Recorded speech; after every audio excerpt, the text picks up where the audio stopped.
So हे सुंदर भजन आहे, याचं नाव आहे विभावरी शेष.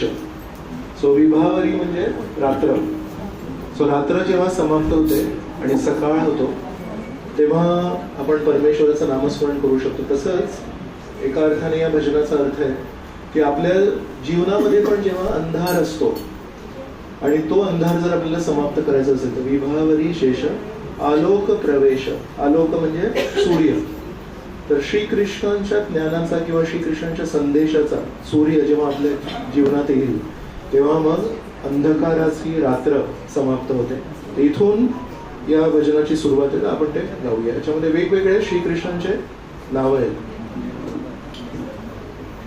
विभावरी शेष आलोक प्रवेश निद्रा छडी उठ जीवा. विभावरी शेष आलोक प्रवेश निद्रा छडी उठ जीवा. विभावरी शेष आलोक प्रवेश निद्रा छडी उठ जीवा. विभावरी शेष आलोक प्रवेश निद्रा छडी उठ जीवा.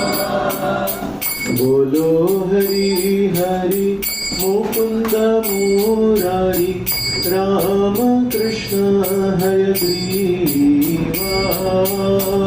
बोलो हरि हरि मुकुंद मुरारी राम कृष्ण हयग्रीवा.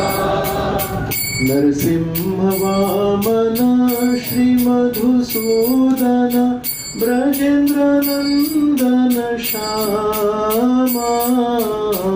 नरसिंह वामन श्री मधुसूदन ब्रजेंद्र नंदन श्यामा.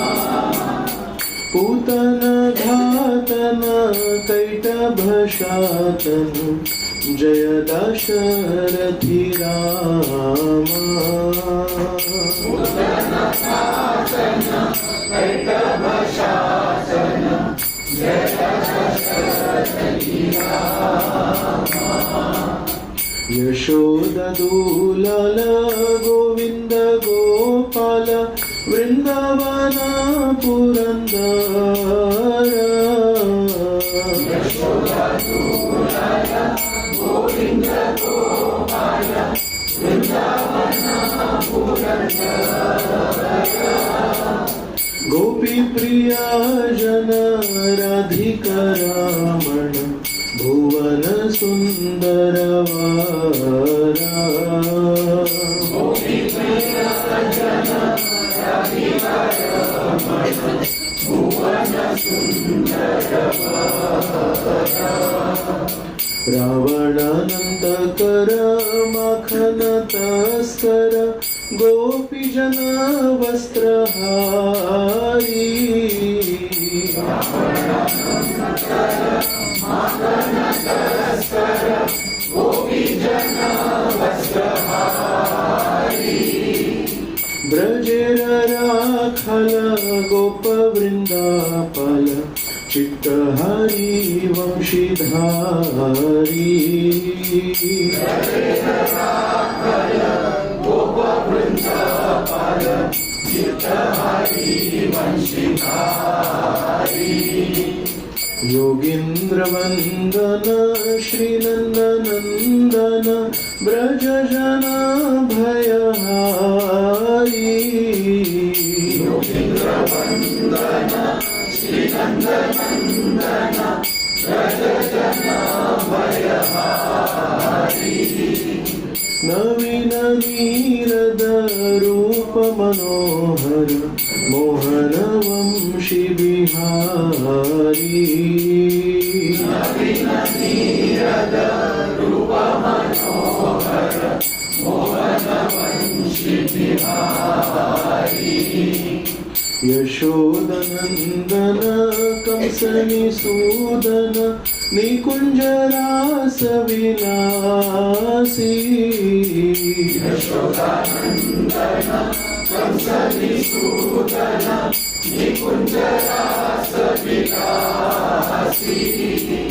कदंब कानन रास परायण वृंद विपिन निवासी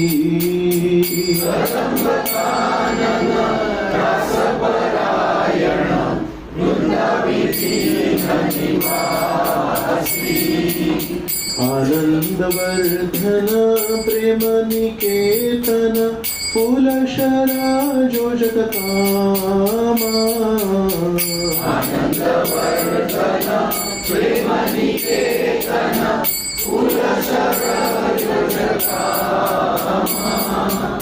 गोपांगना गण चित्त विनोदन समस्त गुण गण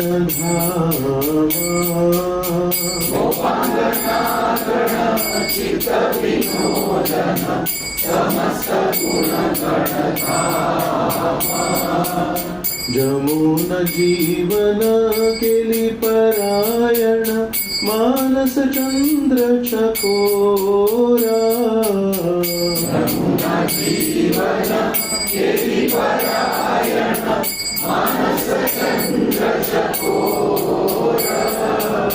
नाम सुधारस गाओ कृष्ण यश राखो वचन मन मोरा नाम सुधारस गाओ कृष्ण यश राखो वचन मन मोरा नाम सुधारस गाओ कृष्ण यश राखो वचन मन मोरा नाम सुधारस गाओ कृष्ण यश राखो वचन मन मोरा नाम सुधारस गाओ कृष्ण यश राखो वचन मन मोरा नाम सुधारस गाओ कृष्ण यश राखो वचन मन मोरा नाम सुधारस गाओ कृष्ण यश राखो वचन मन मोरा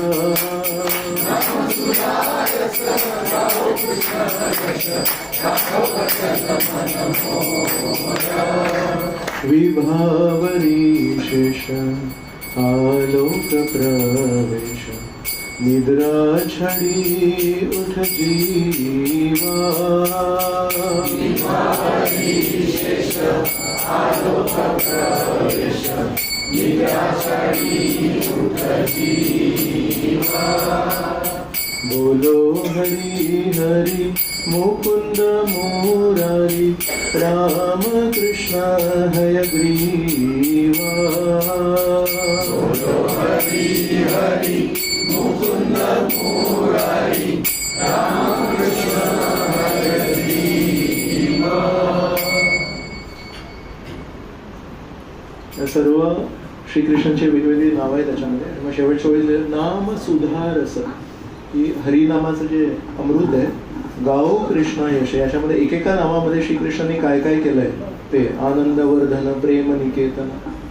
सो नाम सुधारस गाओ कृष्ण यश राखो वचन मन. मनाला विनंती करता येते की हे मना माझ्यासोबत श्रीकृष्णांचं एकेका नावामध्ये जे त्यांचं यश प्रदर्शित केलंय ते कृपया गा आणि श्रीकृष्णांचं यशाची गुणगान कर. असं हे सुंदर भजन आहे. सो आपण जो एक कार्यक्रम नियोजिला आहे आज की इस्कॉनवर एक 8 मिनिटाचा एक छोटासा व्हिडिओ आहे तो आपण व्हिडिओ दाखवणार आहोत की कोणी नवीन आले असतील तर इस्कॉन नक्की काय करतं याची एक माहिती असावी आणि अंदाज असावा म्हणून. आणि त्यानंतर मग आपण श्रीकृष्णाबद्दल ऐकूया आणि त्यानंतर एक सुंदर नाटिका आपल्या भक्तांनी आयोजित केली आहे ती आपण त्याचा आनंद घेऊया. आणि नंतर मग कीर्तन आणि कीर्तनामध्ये मग सगळ्यांना एक एक तुळशीचं पान श्रीकृष्णांना वाहण्याची संधी आपण इथे आयोजित केली आहे. त्यानंतर मग महाप्रसाद सगळ्यांसाठी तर तो व्हिडिओ दाखवतो.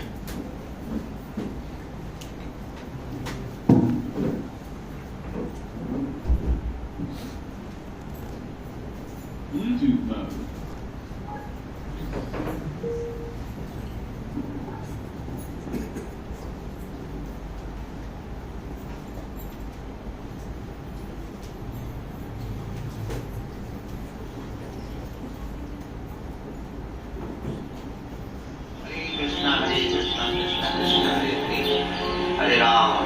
राम राम हरे कृष्णा कृष्णा कृष्णा हरे हरे राम राम राम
कर ना, फॅन बंद करून टाका.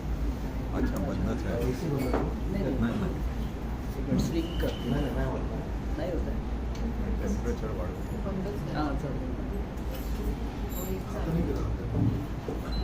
ओम अज्ञानतिमिरान्तस्य ज्ञानाञ्जनशलाकया चक्षुरुन्मिलितं येन तस्मै श्रीगुरवे नमः. नमो विष्णुपादाय कृष्णप्रेष्ठाय भूतले श्रीमते भक्तिवेदान्त स्वामिनिति नामिने. नमस्ते सरस्वते देवे गौरवाणी प्रचारिणे निर्विशेष शून्यवादी पाश्चात्य देशतारिणे. जय श्री कृष्ण चैतन्य प्रभु नित्यानंद श्री अद्वैत गदाधर श्रीवासदि गौर भक्तवृंद. हरे कृष्णा कृष्णा कृष्णा हरे हरे, हरे राम राम राम हरे हरे.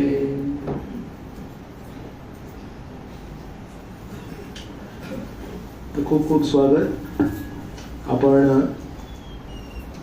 कधी कधी आपल्या स्वतःची बर्थडे पार्टी ऑर्गनाईज करतो, तर त्या दिवशी पण एक आनंद असतो आणि मित्रमैत्रिणींना फोन करून आपण बोलवणं थोडं कठीण वाटतं की माझ्याच बर्थडेला मी कसं बोलवू. तर कोणी भाऊ बहीण आई वडील मित्र कोणीतरी मैत्रीण असेल ते सांगतील की अरे आज आपण अरेंज केलंय या म्हणून. आणि त्या सगळ्यांचा आनंद घेता घेता अशी परिस्थिती मी एक बघितली आहे की कधी कोणाला विचारलं की अरे काय केलं तर यावर्षी बर्थडेला काय करणार आहे, म्हणजे काही नाही करणार आहे, आता मला कंटाळा आलाय, आम्ही कदाचित 4-5 जण हॉटेलमध्ये जाऊ, थोडं एक डिनर ट्रीट करू आणि येऊ. पण एक लहानपणी माझ्या लहान मुलांना एक उत्सुकता असते आणि लहान मुलं स्वतः येऊन आले. मुलगा 2 दिवसापूर्वी आला होता, लहानसा 4 वर्षांचा वाढदिवस होता त्याचा. प्रभूजी आज मेरा बर्थडे आहे. म्हटलं अच्छा काय, म्हणजे आज बहुत अच्छा दिन आहे. तिची त्याच्या चेहऱ्यावर जो एक आनंद होता तो मला मोठ्यांच्या चेहऱ्यावर दिसत नाही. आता माझ्या वयाचे जे लोक आहेत ते आता कसं म्हणत नाही, म्हणजे माझा वाढदिवस आहे. त्यांना माहिती आहे की अनेक वेळा आपण जरी उत्साहाने कोणाला सांगितलं अरे माझा वाढदिवस आहे, त्याला तेवढा आनंद पाहिजे ना आपल्या बर्थडे मध्ये, नाही. तर हळूहळू त्या बर्थडेचा जो आनंद आहे, जसं जसं आपलं वय वाढत जातं त्या बर्थडेचा आनंदही कमी होत जातो. एक वाढदिवस आहे जो वर्षानुवर्षांपासून लोक साजरी करतायत. तर भागवतामध्ये स्कंद क्रमांक 5 मध्ये या ब्रह्मांडाची रचना सांगितली आहे आणि वरच्या भागाला कुठले ग्रह आहेत, मध्यम कुठे काय, असं पूर्ण सूर्य चंद्र कुठे. तर कधी कधी लोक जेव्हा ते वाचतात तेव्हा त्यांना वाटतं की अरे हे भूगोल कशासाठी दिलाय भागवतात.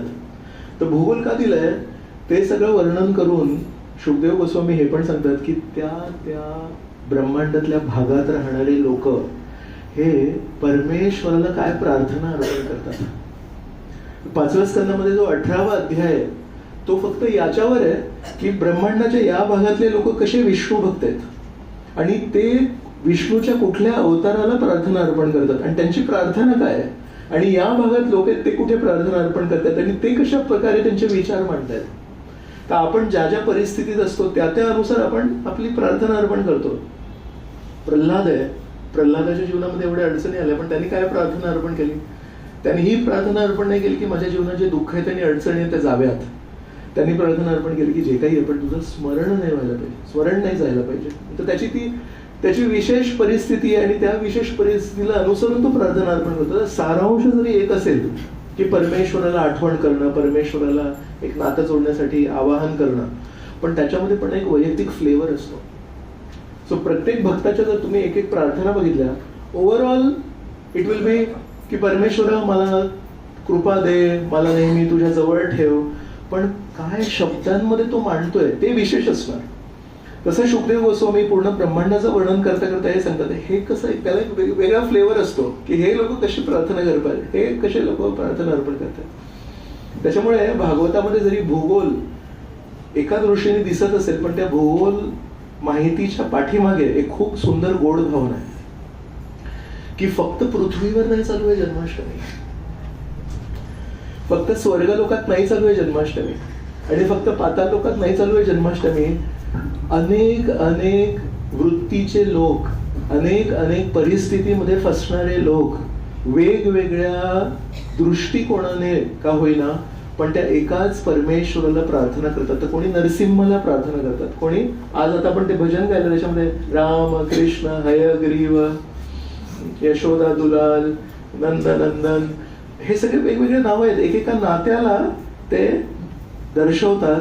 तर प्रत्येकाला ना कोणाकोणा जर मित्र आहेत श्रीकृष्णांचे त्यांना काय नाव आवडतं, मला त्याचं एक नाव त्याच्यामध्ये होतं की गोपी जन भयहारी,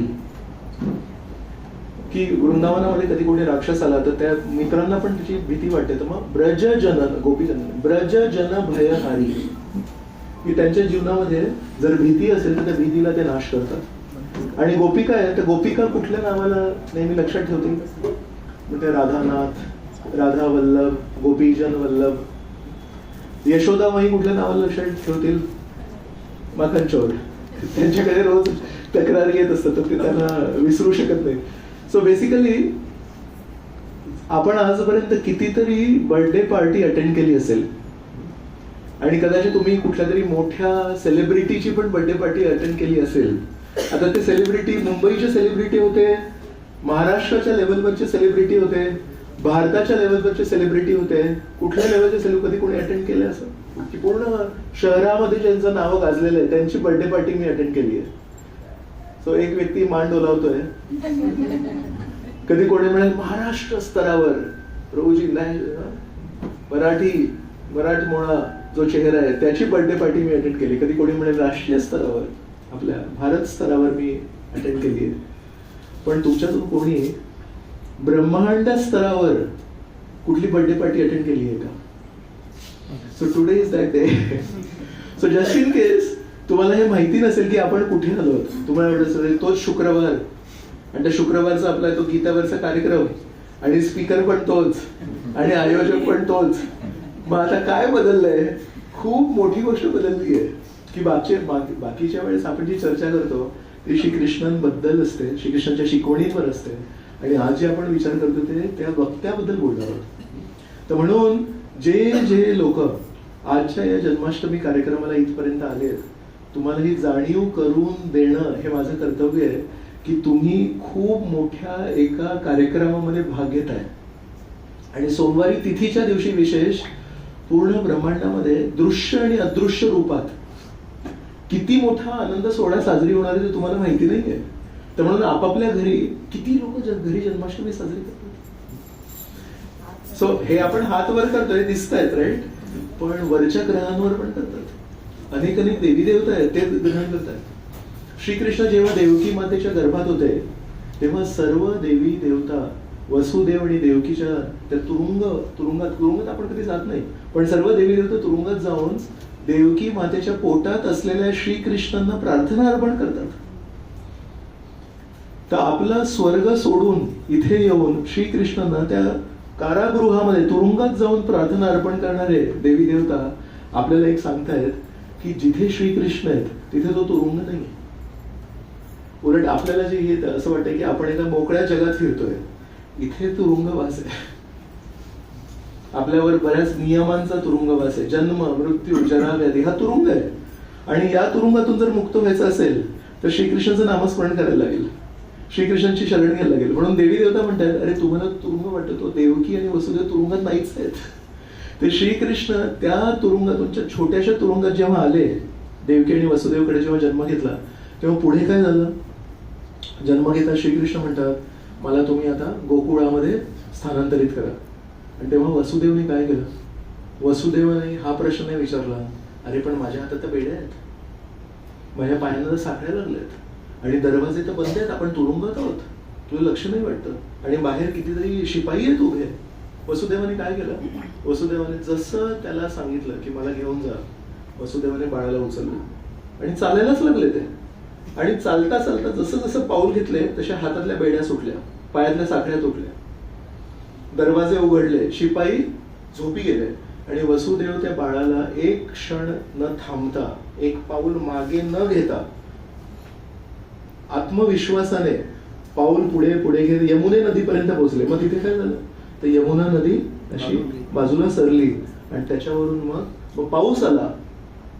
मग तिथे अनंत शेष आले, अनंत नागाने आपलं फण वर दिलं आणि एक छतासारखं त्यांना दिलं, एका छत्रीसारखं दिलं आणि बरोबर जे त्यांना सेवा दिली होती ती वसुदेवने करून दाखवली. म्हणून वसुदेव आणि देवकी हे तुरुंगवासात आहेत आणि हात आणि पाय बेड्यांनी बांधलेले आहेत. पण जेव्हा त्यांनी श्रीकृष्णांच्या आज्ञापालन करायचं ठरवलं तेव्हा त्या बेड्या सुटल्या. तसं आपल्या जीवनात पण श्रीकृष्ण सांगतात की आपल्या जीवनात कधी कधी काही अडचणी असतात आणि आपण म्हणतो अरे मी या परिस्थितीमध्ये फसलोय, मी श्रीकृष्ण जे माझ्याकडून अपेक्षा करतात ते कसं काय करू शकतो. तर तेव्हा वसुदेवांनी जो प्रश्न न विचारता आत्मविश्वास दाखवला की नाही, श्रीकृष्ण म्हणतात ना मला घेऊन जा, त्यांची इच्छा आहे ना तर होईल, कसं होईल ते बघू. तर पुढे चालत गेले आणि त्या बेड्या सुटल्या. तसंच आपल्या जीवनामध्ये पण श्रीकृष्ण सांगतात की ज्या ज्या अडचणींमुळे आपण श्रीकृष्णाचं आज्ञापालन करू शकत नाही आणि किंतु परंतु आपल्या मनात भरपूर येतात, ते किंतु परंतु सुटणारच नाही आहेत, कारण ते आपल्या स्तरावरचे किंतु परंतु आहेत. पण जेव्हा आपण श्रीकृष्णाचं आज्ञापालन करण्यासाठी पाऊल उचलतो तेव्हा आपोआप ते किंतु परंतु त्याच्या साखळ्या आहेत, त्या बेड्या आहेत, ते आपोआप सुटत जातात. आणि श्रीकृष्णाचा जन्म कधी आहे? रामचंद्रांचा जन्म दुपारी 12 वाजताचा आहे, भर उन्हात आहे, सूर्यवंश. आणि श्रीकृष्ण चंद्रवंश रात्री 12 वाजता पूर्ण अंधारामध्ये. एका अर्थाने भगवद्गीतेमध्ये पण श्रीकृष्ण म्हणतात आणि साधारण हिंदू संस्कृतीत आहे की पूर्ण वर्षात कदाचित एकच असा दिवस किंवा एकच अशी तिथी असेल ज्या दिवशी रात्री 12 पर्यंत सगळे सज्जन लोक जागे राहतात आणि एकच अशी रात्र, एकच अशी वेळ जेव्हा अर्ध्या रात्री पूजा. 8 एक दिवसांनी 9 एक दिवसांनी विचार करा, तुम्ही तुमच्याकडे रात्री 12 वाजता शंख वाजवला तर कोणतरी बिल्डिंगचे लोक येते म्हणते तब्येत बरी आहे ना. पूजा ही सकाळी करायची असते. कुठून आला तुम्ही, गाव कुठलं तुमचं. पण जन्माष्टमीच्या दिवशी एकच असा दिवस आहे ज्या दिवशी सगळे सज्जन लोक 12 पर्यंत थांबून 12 वाजता पूर्ण नीट नेटकं होऊन स्नान करून छान कपडे घालून परमेश्वराच्या आनंदासाठी पूजा करतात. रात्री तामसिक वातावरणामध्ये कधी पूजा होत नाही. रात्री जे होणारे साधारणपणे जे कार्य रात्री होतात त्यांचा मंदिराशी काहीही संबंध नाही. पण श्रीकृष्ण आपल्याला म्हणतात माझ्यावर तमो गुण, रजो गुण, सत्व गुण या तिघांचाही काही परिणाम होत नाही. उलट मी जेव्हा अवतरित होतो तेव्हा ते वातावरण शुद्ध होतं. तर भागवतामध्ये जर आपण पूर्ण सगळं ते त्याचं वर्णन जे केलं ते वाचू तर ज्या दिवशी ज्या रात्री आपण दिवस आपण म्हणतो ज्या दिवशी मी आलो, पण श्रीकृष्णासाठी रात्र बोलायला लागेल. तर श्रीकृष्णाचा जन्म ज्या तिथीला होतो त्या दिवशी म्हणतात असं जेव्हा सूर्य मावळला त्यानंतर साधारणपणे सगळं शांत होतं राईट. तर तिथे लिहिलंय की ऍक्च्युली खूप सुगंधी आणि आनंद देणारा वारा वाहू लागला. कधी कधी वारा जेव्हा जोरात वाहू लागतो तेव्हा आपण कधी कधी त्रास होतो आपल्याला, कान बंद करून आपण कुठेतरी आतमध्ये येतो, अरे खिडक्या बंद करतो, वारा असा त्रास देणारा वारा नाही, एक आनंद देणारा वारा वाहू लागला. आणि जिथे जिथे यज्ञ चालू होते, ब्राह्मण लोक जिथे यज्ञ करत होते, वारा अशी गोष्ट आहे ना, वारा जर योग्य प्रमाणात असला तर अग्नी प्रज्वलित पण करतो. आणि तोच वारा जर मर्यादे पलीकडे असेल तर त्या अग्नीला पूर्णपणे समाप्त पण करू शकतो.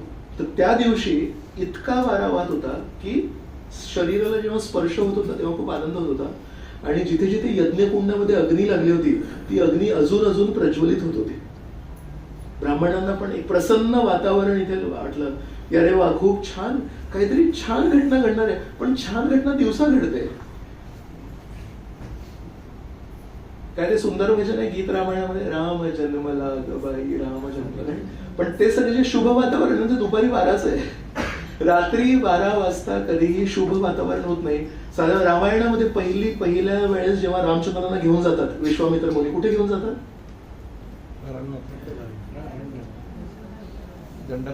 दंडकारण्यामध्ये नाही घेऊन जाते खरे. ते माहितीये मारीच, सुबाहू, ताटका, तर या सगळ्या राक्षसांची नेहमी आक्रमण करण्याची वेळ कधी असते? जेव्हा पण आपण भागवतामध्ये, रामायणामध्ये, महाभारतामध्ये वाचतो तेव्हा नेहमी आपण हे वाचतो की रात्री हे ऋषी मुनींना त्रास द्यायला तर सिद्धाश्रमला जातात. तर सिद्धाश्रमला तिथे ताटका येऊन रात्री करणं, मग श्री रामचंद्र येते रात्री.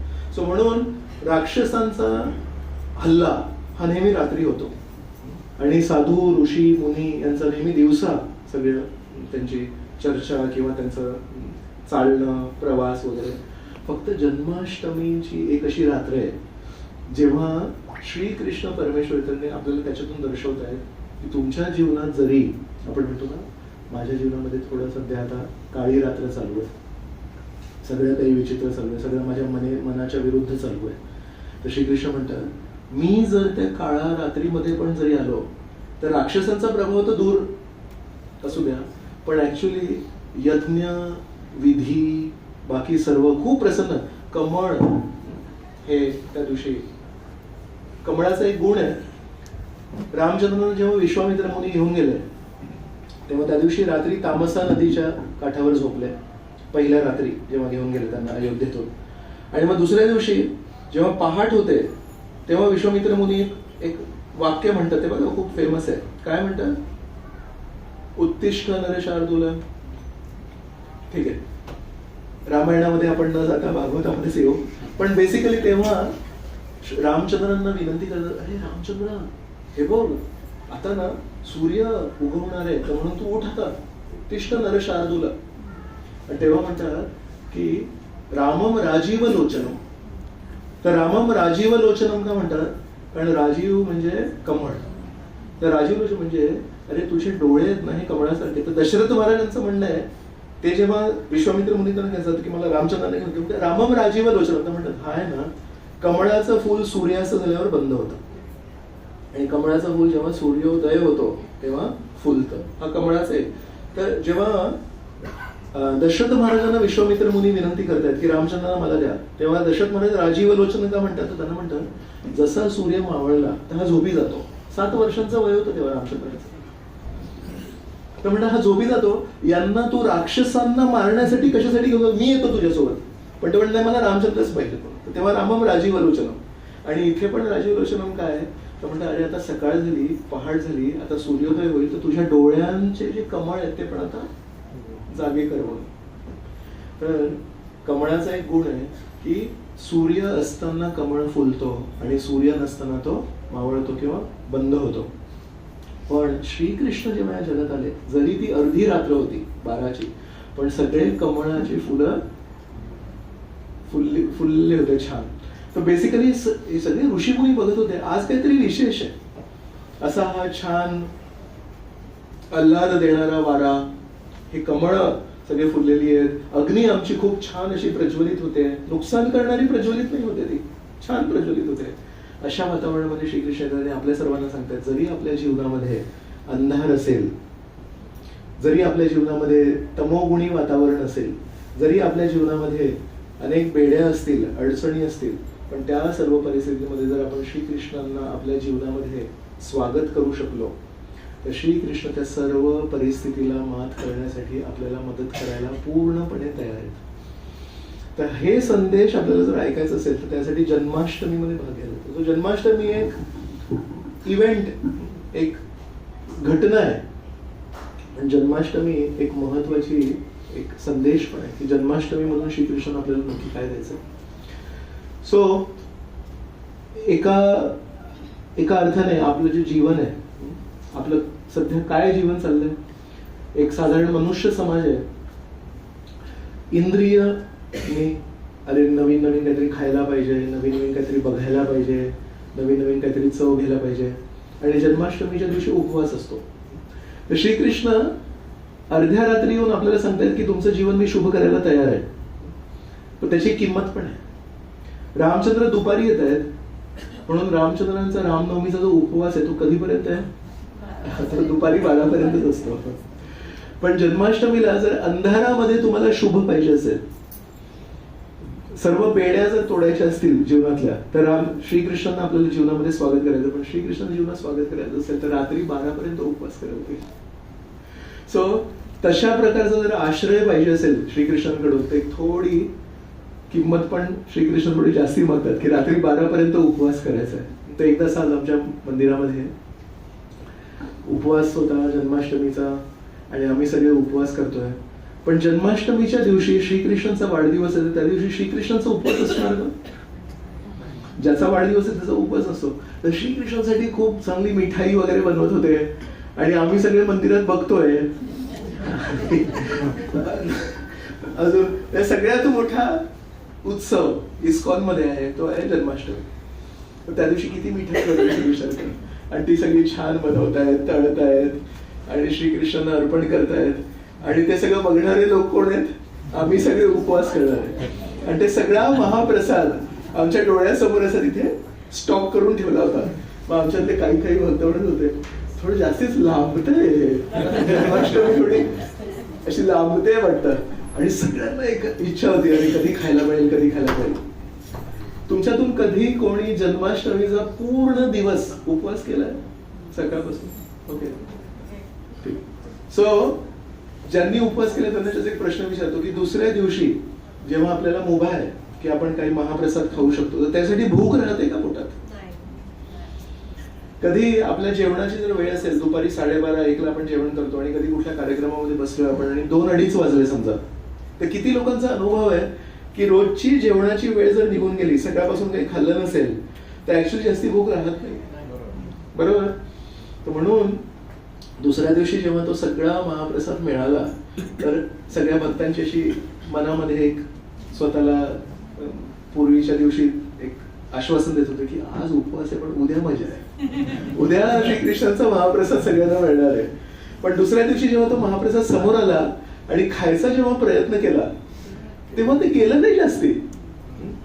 मग तेव्हा मनात एक विचार आला की आपल्या इच्छा खूप आहेत की मला हा महाप्रसाद खायचा, तो खायचा, हे पण खायचं, ते पण खायचंय. पण ऍक्च्युली आपली जी कॅपॅसिटी आहे खाण्याची, ती खरोखर आहे का? जसं त्या जन्माष्टमीचा उपवास केल्यानंतर दुसऱ्या दिवशी जरी इच्छा अमाप होती प्रसाद घेण्याची, पण तो प्रसाद जास्ती गेला नाही. तसंच ऍक्च्युली आपण जीवनभर जर बघू, आपल्याला इच्छा खूप असतात. आपण नेहमी बघतो मला हे पाहिजे, मला ते पाहिजे, ते पाहिजे, ते पाहिजे, राईट? आणि त्यासाठी आपण श्रम करतो. आणि शेवटी जेव्हा ती गोष्ट हातात येते जन्माष्टमीच्या उपवासानंतर किंवा आपल्या जीवनामध्ये 2 वर्षांच्या अथक प्रयत्नानंतर, 20 वर्षांच्या परिश्रमानंतर, जेव्हा ऍक्च्युली आपण त्या वस्तूला बघायचा प्रयत्न करतो, चाखायचा प्रयत्न करतो ना, ऍक्च्युली आनंद नसतो तसा, राईट? सो म्हणून इच्छा त्या जन्माष्टमीच्या दिवशी महाप्रसादाच्या अमाप होत्या, पण दुसऱ्या दिवशी जेव्हा तो महाप्रसाद हातात लागला तेव्हा त्याचा आनंद घेऊ नाही शकलो. याच्यातून पण आपण शिकतो जीवनामध्ये पण अशा अनेक गोष्टींबद्दल आपली इच्छा असते, आसुसलेलो असतो आपण, पण जेव्हा ती गोष्ट, तो व्यक्ती, ती परिस्थिती आपल्या जीवनात जेव्हा येते ना, तेव्हापर्यंत त्या वस्तूला, त्या परिस्थितीला ऍक्च्युली एन्जॉय, आनंद घेण्याची पण आपल्यामध्ये कॅपॅसिटी नसते. सो आपल्या इच्छा जरी अमाप आहेत, पण एक आपण स्वीकार करायला पाहिजे की या शरीराची आनंद उपभोगण्याची कॅपॅसिटी खूप कमी आहे. कुठल्याही वस्तूला खाताना कॅपॅसिटी तर पाहिजे. तर म्हणून पहिली कंडिशन की कॅपॅसिटी पाहिजे अनुभव घेण्याची. दुसरी गोष्ट की समजा जिभेवर आपण काही वस्तू ठेवली आणि त्याचा जर आनंद घ्यायचा असेल, तर मला एक सांगा, त्या जिभेवर समजा एक प्लॅस्टिक फिल्म असेल, किंवा कधी तुम्हाला लहानपणी, मला एकदा झालं होतं, कावीळ झाली होती आणि काविळीमध्ये जरी मी गोड पदार्थ खाण्याचा प्रयत्न करत होतो, पण त्या गोड पदार्थाची चव नव्हती लागत. तर काविळीमध्ये काय होतं, कावीळ पोटातलं भरपूर जे पित्त आहे ते वर येतं आणि जिभेवर ना एक अशी लेयर येते. आणि जेव्हा ती लेयर येते तेव्हा गोड पदार्थ पण आपण जरी स्पर्श होतोय, पण आपले जे टेस्ट बर्ड्स आहेत, चव घेण्याची जी शक्ती आपल्याला, त्याच्यामध्ये जर त्याच्यावर जर आवरण असेल तर ऍक्च्युली आनंद घेऊ शकत नाही. मग विचार करा, आपण पूर्ण आयुष्य परमेश्वराला सोडून वेगवेगळ्या गोष्टींमध्ये धावतोय. पहिली गोष्ट म्हणजे ती गोष्ट मिळाल्यानंतर पण ती कॅपॅसिटी नसते अनेक वेळा. दुसरी गोष्ट म्हणजे त्या कॅपॅसिटी असण्यासाठी ती जी इंद्रिय आहेत ती त्या वेळेस, त्या क्षणी सक्षम पाहिजे. मी जर गुलाबजाम खाल्ला पण आज मला कावीळ झाली असेल तर म्हणजे कडू कडू पदार्थ लागतो आणि तुम्ही सगळे पूर्ण आनंद करून आणि मी म्हणणार की पण मला का नाही गोड लागत आहे. तर पदार्थ तोच आहे, माझी इच्छा पण आहे गुलाबजाम खाणार आता मी, पण जर इंद्रिय त्या दिवशी नसतील, माझी शक्ती नसेल इंद्रियांना, तर त्याच्यामध्ये मी चाखू शकत नाही, बरोबर? चला, त्या दिवशी माझी क्षमता पण आहे, इच्छा पण आहे आणि माझी इंद्रिय पण चांगली स्ट्रॉंग आहेत. त्या दिवशी माझी मानसिक परिस्थिती चांगली नसेल तर, त्या दिवशी मला कधीतरी कोणी उलट उत्तर दिलं असेल, कोणी माझा अपमान केला असेल तर पहिली क्षमता, कॅपॅसिटी पाहिजे. दुसरं म्हणजे त्या दिवशी माझी इंद्रिय चांगले सक्षम पाहिजेत, निरोगी पाहिजेत. तिसरी गोष्ट म्हणजे त्या दिवशी माझं मन हे खुश पाहिजे. जर माझं मन खिन्न असेल, चांगले पदार्थ चांगल्या गोष्टी असूनही असं वाटतं की मला काही नाही करायचं. म्हणजे मानसिक परिस्थितीवर आपण अवलंबून आहे. आणि विचार करा, कॅपॅसिटी पण आहे, त्या दिवशी इंद्रिय पण स्ट्रॉंग आहेत, माझी मानसिक परिस्थिती पण चांगली आहे, पण त्या दिवशी माझी ना चेतना म्हणजे कॉन्शियसनेस जागा पाहिजे. मी समजा मी झोपेत आहे, थकून झोपी गेलोय आणि माझ्या सगळ्यात आवडीचा पदार्थ कोणीतरी आणला आणि म्हणाला की अरे तुझ्यासाठी मी काहीतरी आणलंय. किती लोकांच्या मनात असं कधी झालंय, अरे मला सध्या ना मी झोपायची इच्छा आहे, आता रात्रीची किती लेट झाले, मला झोपू दे. अरे पण तुझ्या आवडीची पुरणपोळी आहे, मी उद्या सकाळी घेऊ का, मला झोपू दे. तर विचार करा, त्या समोरच्या माणसाला दया आली आपल्यावर आणि आपण झोपलोय आणि त्याच्यातले थोडंसं ते पुरण वगैरे काहीतरी असेल किंवा काही पाक असेल, तुला तो जिभेवर जरी टाकला आणि खरोखर आपण दमलेलो आहोत, खरोखर 1-2 दिवसांपासून झोप नीट झाली नाहीये, आपण काय म्हणू, पण मला झोपू दे, मी हे नंतर बघेन. राईट? एवढ्या अमाप इच्छा किती गोष्टींवर अवलंबून आहेत विचार करा. आपल्यापासून किती लोकांची कॅपॅसिटी आहे, किती लोकांच्या त्या प्रत्येक वेळेस आपल्या इंद्रिय स्ट्रॉंग असतात, किती वेळेस आपण मनाने एकदम खुश असतो. आणि हे सगळं करण्यासाठी चेतना आपली, त्यावेळेस आपण जागे पाहिजे, त्यावेळेस आपण त्या परिस्थितीचं आस्वादन करण्यासाठी, त्या वस्तूचं आस्वादन करण्यासाठी आपण पूर्ण जागरूकता पाहिजे आपल्यामध्ये. आणि हे सगळं कधी शक्य आहे, जेव्हा आत्मा त्या शरीरामध्ये उपस्थित असेल. जर आत्मा एकदा शरीरातून निघून गेला, खूप चांगलं शरीर आहे, डोळे सगळं काही आहे, पण त्याला त्या गोष्टीचं आस्वादन नाही घेता येत. खोल जर आपण गेलो तर आपल्या जीवनामध्ये अमाप इच्छांना पूर्ण करण्यासाठी आपण किती गोष्टींवर अवलंबून आहोत आणि सगळ्यात खोल अवलंबून आहोत. आत्मा इथे उपस्थित पाहिजे.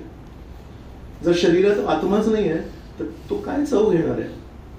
आणि आत्म्याचा संबंध परमात्म्याशी आहे. म्हणून आत्मा ऍक्च्युअली परमात्म्याशी आपण संबंध जोडायला पाहिजे, पण त्या परमात्म्याशी संबंध जोडून आपण त्याला नाही करतोय आणि त्याच्याकडून विमुख होऊन आपण बाकीच्या वस्तूंमध्ये तो आनंद शोधतोय, बाकीच्या परिस्थितींना उपभोगण्याचा प्रयत्न करतोय आणि त्याच्यामध्ये इतक्या अटी आहेत. हे असेल तर तुम्ही चाखू शकता, जागे असाल तर चाखू शकता, त्या दिवशी जर कोणी वाईट नसेल बोललं तर चाखू शकता. आणि एकीकडे हे कंडिशनल एन्जॉयमेंट आहे आणि एकीकडे श्रीकृष्ण आहे जे म्हणतात की तुझ्या जीवनात ज्या काही अडचणी किंवा कंडिशन्स आहेत त्या कंडिशन्सून मुक्त होण्यासाठी मी येतोय. तरी पण अधिकांश मनुष्य समाज एकीकडे एक व्यक्ती आहे जे अनकंडिशनल आपल्या जीवनामध्ये यायला तयार आहेत आणि उलट अनकंडिशनल येतात पण आहेत आणि आपल्या जीवनामध्ये जे कंडिशन्स आहेत, जे काही परिस्थिती आहेत, ज्या काही अडचणी आहेत, जे आपल्याला मर्यादा आहेत, त्यातून आपल्याला सुटका करण्यासाठी ते येण्यासाठी तयार आहेत. पण आपण जन्मोजन्मी जो व्यक्ती आपल्या जीवनात येऊन आपल्याला आपल्या अडचणीतून मुक्त करण्यासाठी आतुर आहे त्याच्याकडे दुर्लक्ष करतोय. आणि त्याच्याकडून जे मिळण्याची आपल्याला अपेक्षा आहे किंवा ऍक्च्युली खरी भूक आहे, ती खरी तहान आहे, ती तहान आणि ती भूक आपण वस्तूंमधून, व्यक्तींमधून आणि परिस्थितींमधून तोच आनंद मिळवण्याचा प्रयत्न करतोय. पण त्याच्यासाठी किती अडचणी आहे, त्यासाठी किती मर्यादा आहे, त्यासाठी किती कंडिशन्स आहेत. तो आपल्या फायद्याचं काय, आपल्या फायद्याचं हे आहे की नेहमी हा प्रश्न स्वतःला विचारावा की या सर्व मर्यादांना पार करण्यासाठी मला श्रीकृष्ण काय मदत करू शकतात. या सर्व मर्यादांतून मला बाहेर पडायचंय.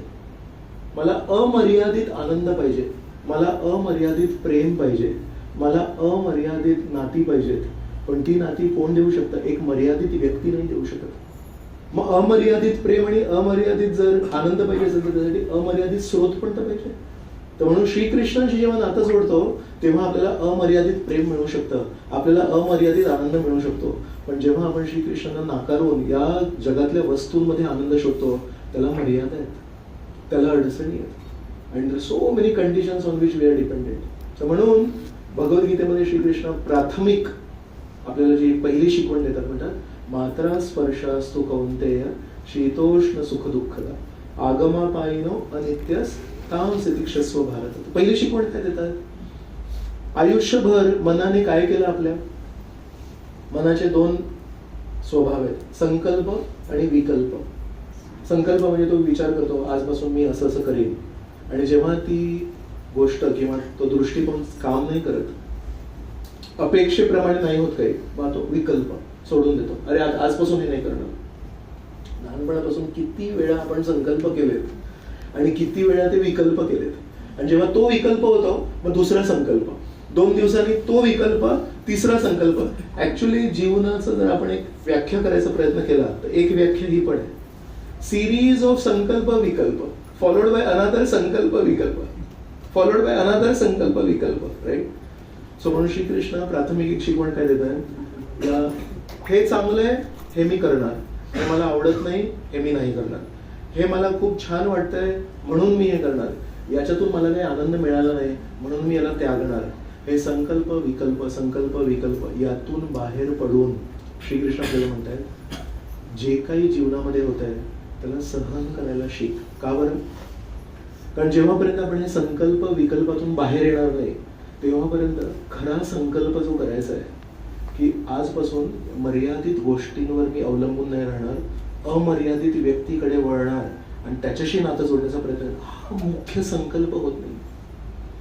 तर जेव्हापर्यंत हा संकल्प होत नाही तेव्हापर्यंत आपल्या जीवनामध्ये आपण नेहमी भुकेले राहणार, नेहमी तहानलेले राहणार. मग श्रीकृष्ण पहिली गोष्ट म्हणतात एकदम सुरुवातीला 14व्या श्लोकामध्ये म्हणतात, सहनशीलता हा सद्गुण हे अर्जुना आपल्या जीवनामध्ये आणण्याचा प्रयत्न कर. So before he speaks about me कोण आहे, बिफोर ही स्पीक्स की माझं नामस्मरण कर, बिफोर ही स्पीक्स ही माझी शरणागती आहे, या सर्व गोष्टींच्या आधी दुसऱ्या अध्यायामध्ये सगळ्यात पहिली शिकवण श्रीकृष्ण सहनशीलता. आणि ती सहनशीलता कशासाठी आहे? मूक बधीर होण्यासाठी ती सहनशीलता नाही आहे. श्रीकृष्ण आपल्याला नाही म्हणत आहेत चुप काही बोलायचं नाही सहनशील हो, नाही. ही सहनशीलता एका हेतूने. तो हेतू काय आहे?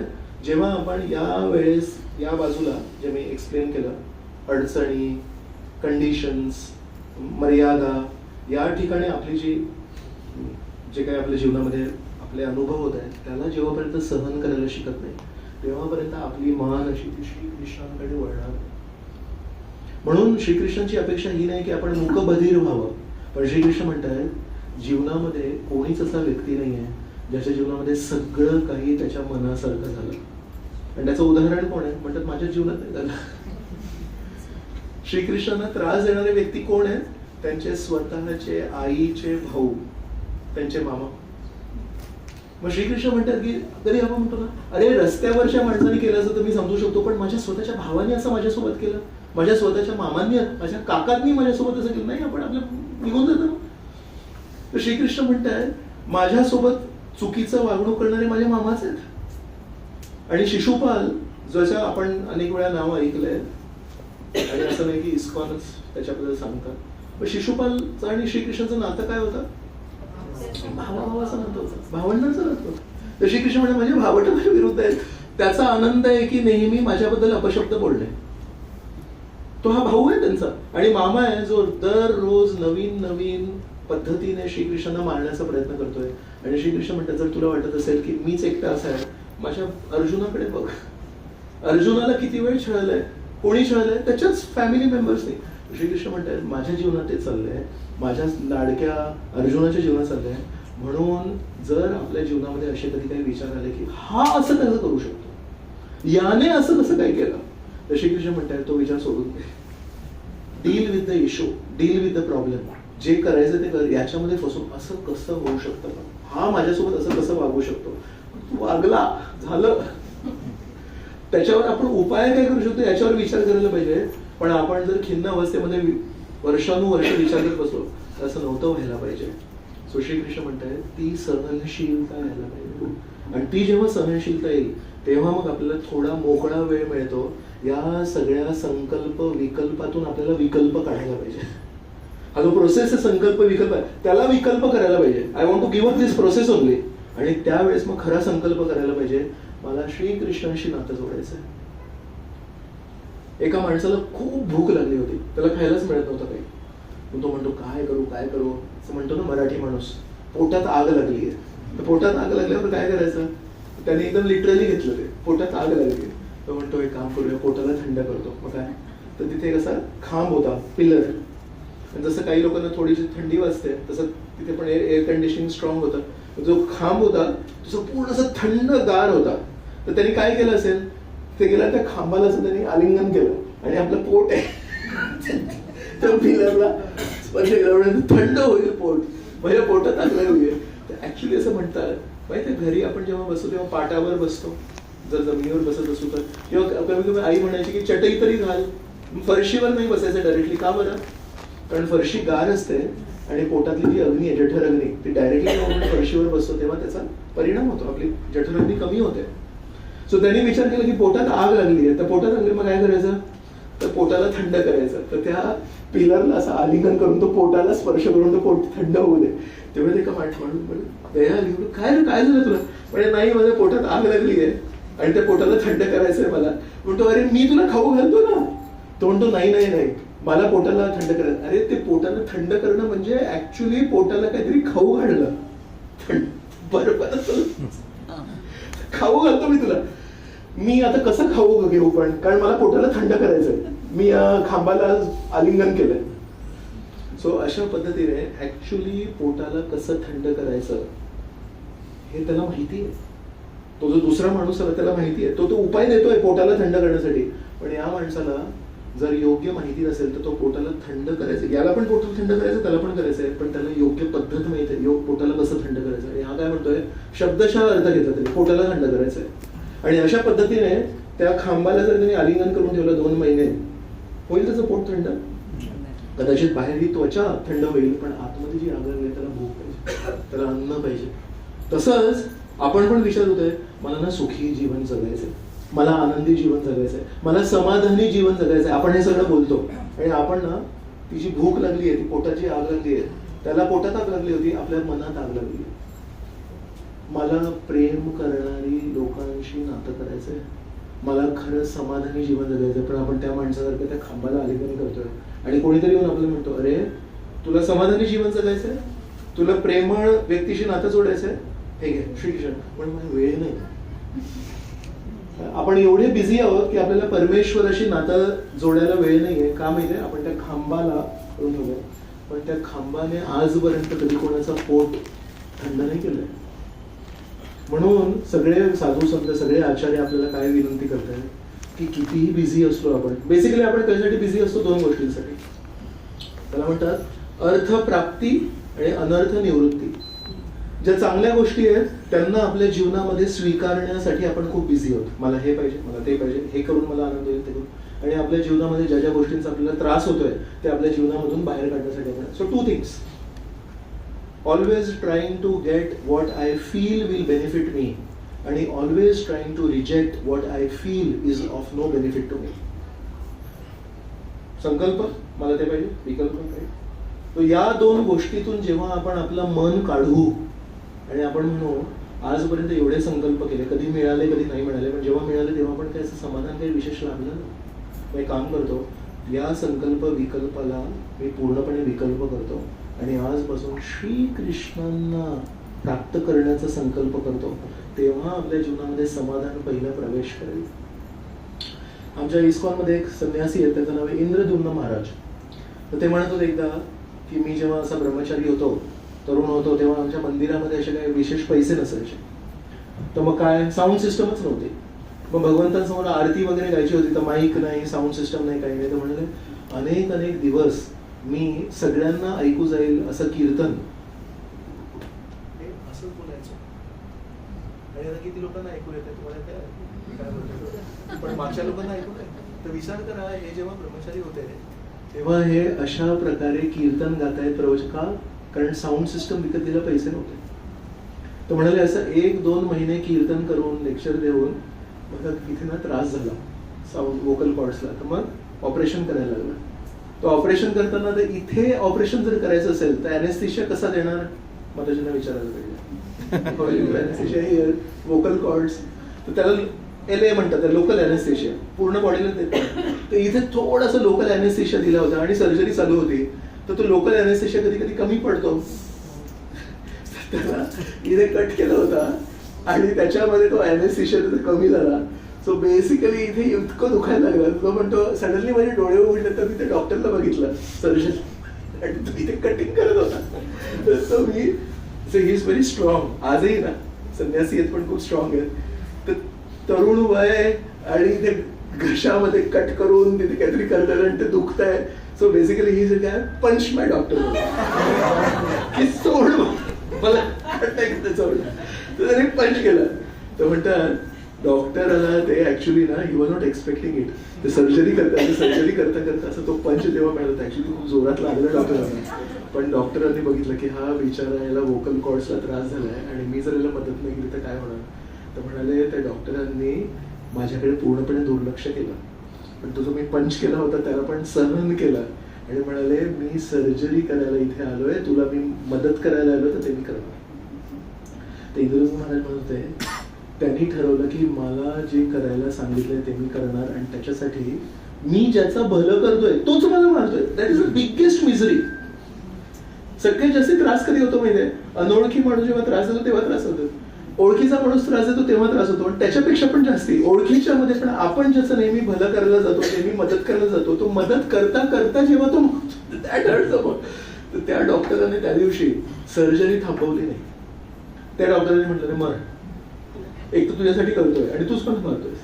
तर ते नेहमी म्हणतात त्या दिवशीपासून मला पण एक लक्षात आलं की आपल्याला जर जीवनामध्ये काही प्राप्त करायचं असेल, कोणाला काही मदत करायची असेल तर आपल्याला सहनशील व्हावं लागणार.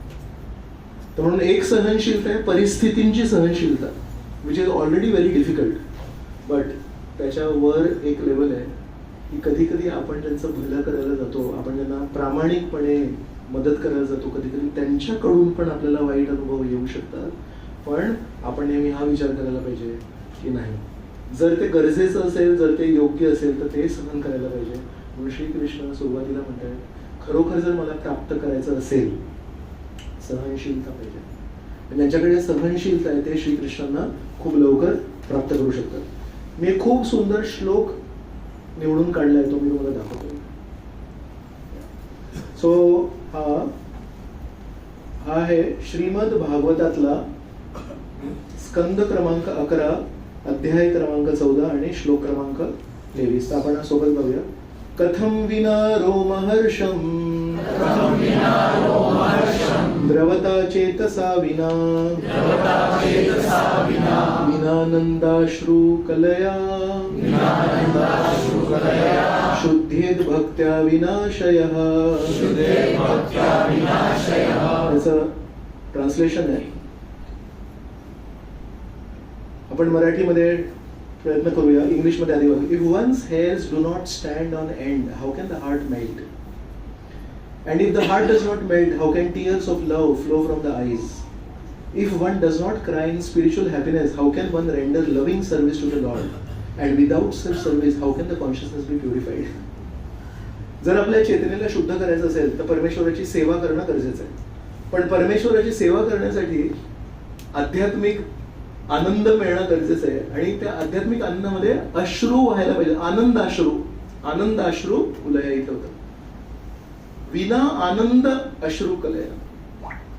सो जर शुद्ध करायचं असेल आपलं चित्त, आपल्या हृदयाला जर शुद्ध करायचं असेल तर परमेश्वराची सेवा करायला लागेल. पण परमेश्वराची सेवा जर करायची असेल तर आध्यात्मिक आनंद अनुभवायला लागेल. आणि आध्यात्मिक आनंद अनुभवायचं विना म्हणतात हृदय द्रवित कसं होणार. आणि हृदय जर द्रवित व्हायचं असेल तर ऍक्च्युली आपण जेव्हा भक्ती करतोय तेव्हा हे जे आपले केस आहेत ते उभे राहायला पाहिजे. So basically it is very high standard. हे श्रीकृष्ण उद्धवाला सांगतात. आणि याच्या पूर्वीचा श्लोक खूप सुंदर आहे, तो पण सांगतो. सॉरी, हा इंटरनेटला कनेक्टेड नाही आहे. पण याच्या पूर्वीच्या श्लोकामध्ये काय सांगतात माहिती आहे? जरी कोणी खूप दयाळू व्यक्ती असेल, दान करत असेल, तपस्या करत असेल, खूप ज्ञानी व्यक्ती असेल, त्याला इंद्रियांवर खूप नियंत्रण असेल, म्हणजे साधू वृत्तीचं असेल, पण म्हणतात दान देऊन, तपस्या करून, विद्या अर्जित करून पण चित्त शुद्ध होत नाही. उलट कधी कधी जेव्हा आपण खूप मोठी तपस्या करतो तेव्हा आपल्याला त्याचा पण गर्व होतो. माझ्यासारखा निर्जल उपवास कोणी नाही करत. जर आपण खूप ज्ञानी असू, आपल्याला भरपूर श्लोक येत असेल तर आपण माझ्यासारखे असे पटपट श्लोक कोणाला येत नाही. जर आपण दानी असू, आपण डोनेशन देत असू तर आपण म्हणतो माझ्यासारखं डोनेशन कोणी देत नाही. सो म्हणून श्रीकृष्ण म्हणतायत त्या सगळ्या गोष्टींना साधारण मनुष्य समाजामध्ये हृदयाला शुद्धीकरण होईल असं मानतात. पण श्रीकृष्ण उद्धवाला एक मित्र म्हणून सांगतायत की खरं शुद्धीकरण जर करायचं असेल तर without such service how can the consciousness be purified. तर श्रीकृष्ण म्हणतात खरोखर जर चित्ताला शुद्ध करायचं असेल तर म्हणतात श्रीकृष्णांची सेवा करणं गरजेचं आहे. आणि श्रीकृष्णांची जेव्हा आपण सेवा करू त्याच्यामध्ये जे अनुभव येतात ते कधीही समाधानाला मारणारे नसतात, कधीही आनंदाला मारणारे नसतात. पण ते अनुभव जर अनुभवायचे असतील तर या अनुभवांना सहन करायला शिकायला पाहिजे. या जगात जे आपले वर खाली जे अनुभव होतात त्याला सहन करायला शिकायला पाहिजे. एक खूप अजून एक सुंदर श्लोक मी निवडलाय, तो पण दाखवतो तुम्हाला.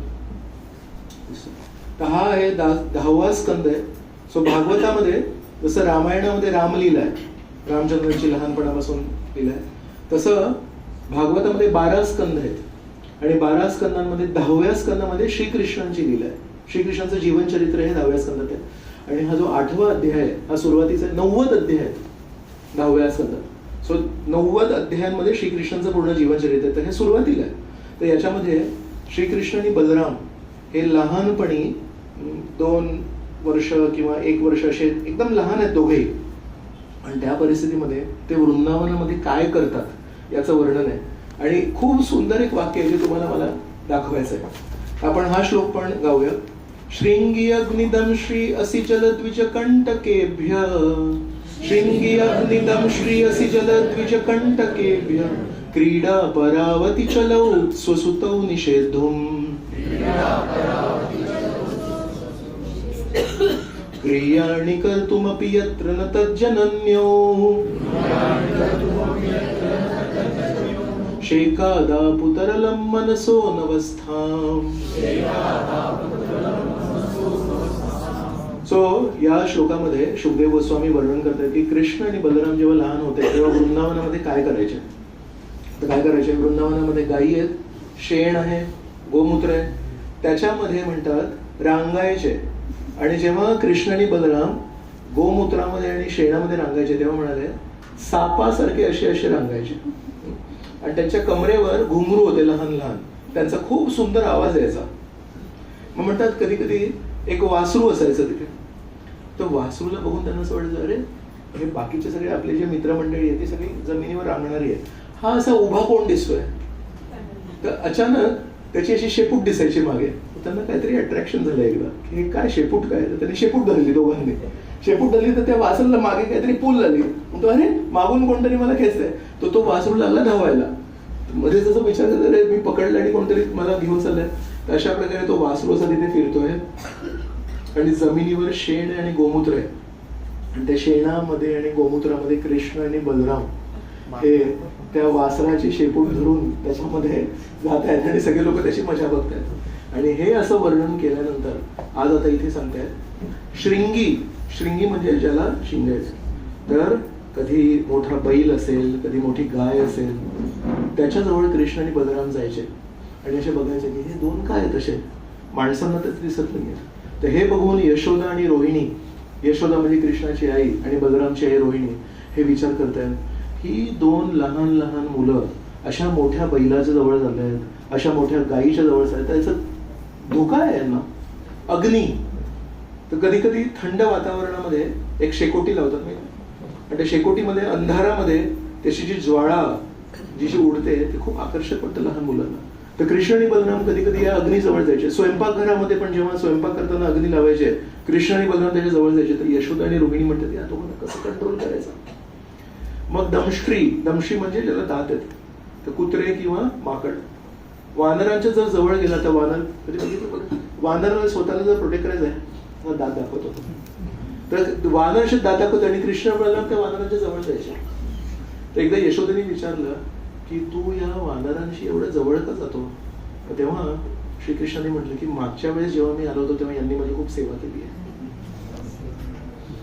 तेव्हा मला मनुष्यांनी सेवा नाही केली, वानरांनी सेवा केली, तर मला ती परतफेड करायची. सो दमश्री. असी, असी म्हणजे कधी घरी चाकू, स्वयंपाकघरामध्ये चाकू असेल किंवा अशी तलवार कधी कधी लटकलेली असते. तर श्रीकृष्ण आणि बलराम जी चमकते माहिती तलवार जेव्हा हलते तेव्हा, त्यांनी आकर्षित तलवारी जवळ जायचे. मग जल, जल म्हणजे विहीर किंवा पाण्याचं असं थोडं एक डबकं वगैरे असेल, गायींना पाणी पिण्यासाठी असं एक थोडं हौद बनवतात, त्याच्यामध्ये जर बाळ रांगत रांगत गेलं आणि पडलं तर यशोदा आणि रोहिणी विचार करतात की यांना कसं कंट्रोल करायचं. चपळ, एका ठिकाणी 2 मिनिटं बसणार नाहीत. मग द्विज, द्विज म्हणजे 2 वेळा जन्म होतो ज्यांचा, तर द्विज, ब्राह्मणांना पण द्विज म्हणतात का, त्यांचा एक आईच्या पोटातून जन्म होतो आणि दुसरा म्हणजे जेव्हा उपवीत मिळतं तेव्हा दुसरा जन्म. तर द्विजाचा दुसरा अर्थ आहे पक्षी. आईच्या पोटातून जेव्हा अंड बाहेर पडतं तो पहिला जन्म, आणि जेव्हा अंड फुटतं तेव्हा तो दुसरा जन्म. म्हणजे पक्ष्यांना पण द्विज म्हणतात. तर वृंदावनामध्ये कुठले द्विज आहेत, कुठले पक्षी आहेत? मोर. आणि मोराची जी चोच असते ना, इट्स व्हेरी शार्प. तर गोवर्धन इको विलेजला काही मोर आहेत, तर तिथे बोर्ड लावून ठेवलाय, please don't go near them. आपल्याला कसं थोडं अरे खाऊ घालतो वगैरे असं इच्छा होते, तो मोराने असं जरी केलं, कारण मोर माहिती आहे ना सापांना खातो, राईट. सो मोर तो आपला एकदम इनोसेंट आहे, तो येऊन असं जर खायला इथे कट होऊ शकतं. तर म्हणून कृष्ण आणि बलराम कधी मोरांच्या जवळ जायचे, तर यशोदा आणि रोहिणी विचारले काय करायचं. आणि कंटक एप्रिल म्हणजे गावामध्ये जेव्हा घराला कुंपण बांधतात तेव्हा कधी कधी काटेरी त्याला झाडं झुडपं लावतात का, तर कोणी जंगली प्राणी घरात नाही यायला पाहिजे. तर या सगळ्या गोष्टींपासून इथे लिहिलंय क्रीडा पराव अतिचलव. सो क्रीडा पराव अतिचलव म्हणजे कृष्ण आणि बलराम हे एका ठिकाणी कधी थांबत नाहीत. कृष्ण आणि बलराम हे नेहमी चपळ आहेत. आणि स्वसुतव, यशोदा आणि रोहिणी विचार करतात, अरे आमचे 2 मुलं इतकी चपळ आहेत, त्यांना कसं काय करायचं. त्याचं ट्रान्सलेशन आपण वाचूया. When Mother Yashoda and Rohini were unable to protect the babies from calamities threatened by horned cows, by fire, by animals with claws and teeth such as monkeys, dogs, cats, thorns, swords and other weapons on the ground, they were always in anxiety and their household engagements were disturbed. So इथे लिहिलंय या सगळ्या गोष्टींपासून त्यांना नेहमी चिंता असायची. तर कधी कधी आपल्याला असं वाटतं की आपण भौतिक जीवनामध्ये खूप चिंताग्रस्त आहोत आणि आता मला अध्यात्मामध्ये प्रवेश करायचा आहे. आणि अध्यात्मामध्ये प्रवेश करून मला काय करायचं म्हणजे शांत, सुखी, समाधानी जीवन जगायचं आहे. आणि कृष्णाची आई इथे असं लिहिलंय, दे वर ऑलवेज इन एन्झायटी. क्षणोक्षणी श्रीकृष्णांनी यशोदेला केवळ चिंता दिली. आणि नंतर मग लिहिलंय, at that time they were fully equipoised in the transcendental ecstasy known as the distress of material affection, for this was aroused within their minds. So याचे 2 विरोधार्थी शब्द आहेत. एक आहे फुल्ली इक्विपॉइज्ड. इक्विपॉइज्ड म्हणजे समतोल साधला त्यांनी. पण कशामध्ये समतोल साधला? Distress of material affection. मग माझी मुलं, स्वसुतव होतं, माझ्या मुलांना त्रास होऊ नको, माझ्या मुलांवर नेहमी डोळा ठेवायचा. तर आईच्या मनामध्ये नेहमी चिंता असते. तो म्हणतात जी चिंताजनक परिस्थिती आहे त्याच्यामध्ये, पण ती चिंताजनक परिस्थिती त्यांची जे भावना आहेत ते त्यांनी स्वसुतव, कृष्ण आणि बलरामसाठी ते चिंताग्रस्त आहेत. आपण पण वेगवेगळ्या लोकांसाठी चिंताग्रस्त होतो, पण यशोदा आणि रोहिणी यांचं सौभाग्य काय आहे, त्यांच्या जीवनात जी मुलं आहेत ती आहेत परमेश्वर. म्हणून आपण जेव्हा आपल्या मुलांसाठी चिंताग्रस्त होतो तेव्हा त्याच्यामध्ये कुठेतरी भौतिकवाद आहे. पण ह्या दोन्ही आई जेव्हा कृष्ण आणि बलरामसाठी जेव्हा चिंताग्रस्त होतात तर त्याच्यामध्ये ट्रान्सेंडेंटल एक्स्टसी, ते खूप मोठं सौभाग्य आहे. आणि म्हणून त्या सौभाग्यामध्ये यशोदा आणि रोहिणी हे स्थिर झाले. तर चिंताग्रस्त परिस्थितीमध्ये स्थिर होणं म्हणजे काय हे आपल्याला विचारायला लागेल. त्यासाठी आध्यात्मिक जगतामध्ये प्रवेश करायला लागेल, वृंदावनामध्ये प्रवेश करायला लागेल, जिथे सदैव प्रत्येक व्यक्ती हा नेहमी चिंताग्रस्त असतो. कृष्ण खुश आहे का? कृष्णाला आनंद मिळणार आहे का? अरे आज आमच्या घरी श्रीकृष्णाने चोरीच नाही केली. का नाही चोरी केली? चोरी केली तर त्याचं टेन्शन आहे, आणि चोरी नाही केली तर त्याचं पण टेन्शन आहे. म्हणजे रोज ह्या सगळ्या गोपिका वृंदावनामधल्या रोज विचार करतात. सकाळी जेव्हा दही बनवतायत, लोणी बनवतात, तेव्हा विचार करतात आज माझ्याकडे होईल का चोरी, त्याचं टेन्शन. मग जेव्हा चोरी होते तेव्हा अशी चाहूल लागते, काहीतरी आवाज येतो, खुट खाट खुट काहीतरी आवाज येतो, एक लक्षात येतं की कृष्ण चोरी करतोय. मग मी ते लोणी ना लपवून ठेवलं होतं वर, असं छतावरून लटकवून ठेवलं होतं दोऱ्याने. ते त्याला मिळेल की नाही? आणि जर नाही मिळालं श्रीकृष्णाला चुकीने लोणी जे लपवून ठेवले ते, मग श्रीकृष्ण काय करायचे, अन्नाचे, तांदळाचे, डाळीचे वगैरे जे काही भांडी होती, ते मडकी होती तेव्हा तर काही स्टील वगैरे नव्हता, तर त्या सगळ्या मडक्यांना फोडायचे आणि ते सगळं नासधूस करायचे आणि निघून जायचे. आणि कधी लोणी नाही मिळालं आणि त्या घरी जर बाळ असेल तर ते झोपलेलं बिचारं बाळ आहे, श्रीकृष्ण त्याला दोन जोरात चिमटा काढायचे आणि तो बाळ म्हणून रडायचा आणि मग तिथून पळून जायचे. आणि कधी हे सगळं भागवतच आहे. आणि कधी कधी गोपिका येऊन यशोदेला कंप्लेंट करतात, तुझा मुलगा इतका डॅश आहे, नालायक आहे की त्याला लोणी पाहिजे, तर लोणी जेव्हा लपवून ठेवलं तर माझ्या लहानशा त्या बाळाला चिमटा काढला. तो झोपी गेलेला होता, त्यांनी काय वाईट केलं तर त्याला चिमटा काढला. माझ्या किचन मध्ये तो सगळी नासधूस केली. त्याच्यापेक्षा पलीकडे एका ठिकाणी जाऊन तिथे आम्ही बसून जेवतो, त्या ठिकाणी जाऊन शू करून तिथून पळून गेला. शू करून ठेवली तिकडे. सो आपण खूप जोरदार आनंद घेतो आणि हसतोय, पण त्यांच्या शब्दांना जर बघितलं तर काय करायचं या मुलाचं आणि काय हा इतका. आज आपल्याकडची नाटिका ती पण त्याच विषयावर आहे. आता आपण बघू त्याला कसं प्रस्तुत करतात हे. पण हे सगळं काय सांगतोय की या जगामध्ये पण चिंताग्रस्त जीवन जगतो आपण. त्याच्यातून जर सुटका पाहिजे असेल तर आपण म्हणू मी अध्यात्मात प्रवेश करतो. ओम शांती शांती शांती खूप छान वाटतं आपल्याला, थोडं शांत. त्याच्या पलीकडे हे वैकुंठ आहे. या वैकुंठामध्ये पण चिंता आहे. पण ही चिंता कशी चिंता आहे माहिती आहे? ही समाधान देणारी चिंता आहे. श्रीकृष्ण माझ्या घरी आले आणि माझं लोणी खाल्लं, अरे भाऊ खुश होतात. तर चिंतेतून सुटका नाहीये. पण एक गोष्ट आहे, भौतिक चिंतेतून, आणि ही जी चिंता आहे ना, ही काय सुटका नाहीच आहे याच्यातून. कारण ती गोष्ट सीमित आहे, आपले इंद्रिय सीमित आहेत, त्याच्या वेगवेगळे कंडिशन सीमित आहेत. पण ही जी चिंता आहे ही आहे, मी श्रीकृष्णांना पुरेसा आनंद देऊ शकलो का? आज सकाळी मी जे लोणी बनवलं त्या लोण्याची चव आंबट एका मर्यादे पलीकडे तर नव्हती. कारण लोणी बनवलं, दही बनवलं आणि ते खूप वेळासाठी ठेवलं तर ते आंबतं थोडं. आणि आंबट दही आवडत नाही, पण ते दही थोडं गोड असेल, फ्रेश दही असेल तर ते आवडतं. म्हणजे सकाळी जेव्हा लोणी बनवतायत गोपिका तेव्हा पण टेन्शन, घरी जेव्हा चोरी होते तेव्हा पण टेन्शन, चोरी करून गेल्यानंतर जर थोडं उरलं असेल तर कुठेतरी ते टेन्शन की कदाचित आज जरा जास्तीच आंबट झालं असेल म्हणून श्रीकृष्णाने ते संपवलं नाही. म्हणजे विचार करा, वृंदावनामध्ये पण टेन्शन टेन्शन टेन्शन आहे आणि या जगामध्ये पण टेन्शन टेन्शन टेन्शन आहे. फक्त जे टेन्शन आहे ना ते परमेश्वराशी संबंधित टेन्शन आहे. देवकीच्या बद्दल आपण बोलत होतो, तर देवकी आणि वसुदेव यांचा ज्या दिवशी विवाह झाला त्या दिवशी पर्यंत त्यांच्या जीवनामध्ये खूप छान जीवन चालू होतं. एक छान मुलगी, छान नवरा, त्या दिवशी लग्न झालं. आणि ज्या दिवशी त्याचं लग्न झालं त्या दिवशी त्यांचा स्वतःचा भाऊ देवकीचा, तो म्हणतोय तू सासरी चालली आहेस, तुला अनोळखी लोकांच्या घरी जायचंय, तर मी तुला सोडायला येतो. तर इतकं प्रेम पण आहे बहिणीवर त्याला.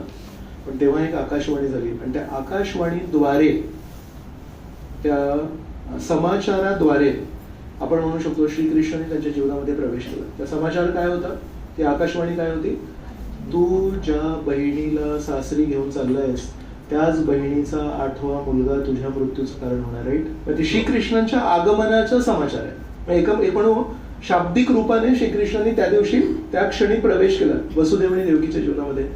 त्या क्षणापर्यंत त्याचं जीवन सुखी चालू होतं.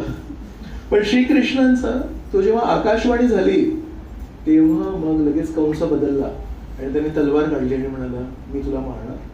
मग देवकीला तिथेच आपल्या बहिणीला मारायला तयार होता. मग वसुदेव काय म्हणतात, वसुदेवाने हा विचार नाही केला, परमेश्वर आहेत, मग परमेश्वर जर येणार आहेत तर बघतील. आपण म्हणतो ना, जर होणार असेल तर परमेश्वर करतील. नाही, एक साधारण आपली मनात असतं, होईल तर होईल, नाही होईल तर नाही होईल. विचार करा, त्या दिवशी सगळे लोक बघतायत आणि या कंसाने ती तलवार अशी बाहेर काढली आहे आणि ती चकाकते तलवार, धार आहे तलवारीला, कारण तो हिंसक आहे, हा सज्जन नाही आहे. आणि या हाताने त्यांनी देवकीची वेणी पकडली आणि आता ही तलवार आहे. आणि हे सगळं वसुदेव लग्नाच्या दिवशी बघतोय. आणि तेव्हा जर त्यांनी विचार केला असता, जर परमेश्वर येणार असेल तर येईल, मी काय करायची काय गरज आहे, जर होणार असेल तर होईल, आपण साधारण म्हणतो. वसुदेवाने थँकफुली आपलं सौभाग्य तसा विचार नाही केला. वसुदेवाने म्हणाले परमेश्वर जसं ते येईल, पण या क्षणी मी जबाबदार आहे. या क्षणी माझी पत्नी आहे, आणि आमच्या विवाहातून जर परमेश्वर येणार असेल तर हिचं जगणं गरजेचं आहे, आणि हिचं जगण्यासाठी मला माझी बुद्धी चालवणं गरजेचं आहे. तेव्हा आपण म्हणतो ना, होईल तर होईल, परमेश्वरावर अवलंबून जीवन जगतोय मी. परमेश्वरावर अवलंबून जीवन म्हणजे काय हे वसुदेव त्याचे वडील दाखवतात आपल्याला. काय केलं माहिती त्यांनी? त्यामुळे कंसा, दोन व्यक्तींमध्ये जर युद्ध असेल तर काय करतात? साम दाम दंड भेद. बरोबर? साम म्हणजे काय? गोड बोलणे. म्हणाले, कंसा तू किती शूरवीर आहेस आणि तुझी किती ख्याती पसरली आहे, सगळीकडे तुला शूरवीर समजतात. आज तू एका अबला महिलेचं, तिच्या हातात शस्त्र पण नाही, तुझी बहीण आहे ती, सगळ्यांसमोर ज्या बाईच्या हातामध्ये शस्त्र नाहीये त्या बहिणीला तू सगळ्यांच्या समोर जर तू मान कापलीस तर तुझ्या ख्यातीचं काय होईल? तुला नावं ठेवतील लोक. तर कंसाच्या चेहऱ्याकडे बघितलं, अशी स्तुती करून काही फरक नाही पडला, तो मारायला रेडी होता. मग त्याला म्हणतात, अरे बघ, मृत्यू जर होणार असेल ना तर त्याला टाळू शकतो का आपण? तर एक काम करूया, जर मी असं तुला कबूल केलं की माझी मुलं, माझ्या मुलाकडून हिच्याकडून तर काही नसलं, हो आकाशवाणीमध्ये हिचं नाव नव्हतं, मग एक काम करूया, आमचं आज लग्न झालंय, लग्न होऊ दे, जर आम्हाला मुलं झाली की प्रत्येक मुलाला तुझ्या हवाले करीन. हे वाक्य बोलायला वसुदेवाच्या जिभेला काय परिस्थिती झाली असेल? कोण, एक मी ही कथा ऐकली होती, एका राजाच्या सभेत एकदा दोन बायका प्रवेश केले आणि एक लहानसं मूल होतं, आणि दोघे आले आणि त्याच्यासोबत एक मंत्री पण आले. तर राजा म्हणतो, हे काय झालंय बाबा, माझ्या सभेमध्ये दोन बायका आल्या, एक लहानसं मुलं, काय झालंय? तर मंत्री म्हणतो, काय झालंय, या बाळावर दोघेही लोक क्लेम करतात. ही म्हणते की मी या बाळाची आई आहे, या गोड बाळाची आई मी आहे, आणि ही दुसरी बाई पण म्हणते की मी या गोड बाळाची आई आहे. तर आता कसं समजायचं? बोलू शकत नाही, ते लहानचं बाळ होतं, काय करायचं? तर राजाने पटकन डोकं चालवलं. राजा म्हणतो, सिम्पल, एक काम करा, मला या सगळ्या फंदात पडायची काही इच्छा नाहीये, माझ्याकडे वेळ नाहीये, या तलवार घेऊन ये रे, या बाळाचे दोन तुकडे करा, एक तुकडा या आईला, एक तुकडा या आईला. हे जसं तो बोलला, एक आई म्हणे, नाही, मी त्या बाळाची आई नाहीये, हे बाळ त्याला देऊन टाका, त्या बाईला देऊन टाका. राजा म्हणाला, ही खरी आई.